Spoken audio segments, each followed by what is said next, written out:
What should we do if the kick control doesn't work?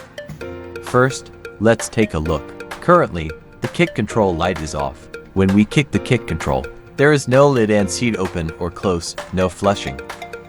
Next, test if the seat sensor function is working normally.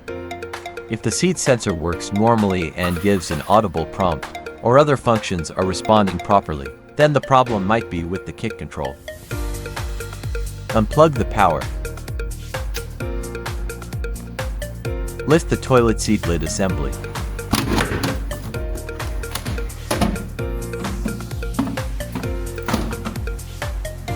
After lifting the toilet seat lid assembly, remove it. Locate the kick control cable of the toilet. The black cable. Open it and check if the pins inside are correctly connected, and if there are any broken parts. If there is a break, it indicates the kick control cable connector is faulty. When connecting, you need to pay attention to the arrows on top of the connectors. Insert it with the arrows aligned and tighten it. Then lower it and reinstall the toilet seat lid assembly. After checking all the kick control connections, we find that the kick control is now working again, and the light is on.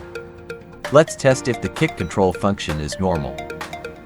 Now it can successfully lift the lid. If the seat sensor does not respond when you touch it, or there is no audible prompt, then it could be because the seat sensor is always on, which prevents the kick control from working. If the seat sensor is unresponsive, and the kick control is also unresponsive, how can we determine if the issue is with the kick control or the seat sensor? Now we've disconnected the power and installed an emergency backup battery.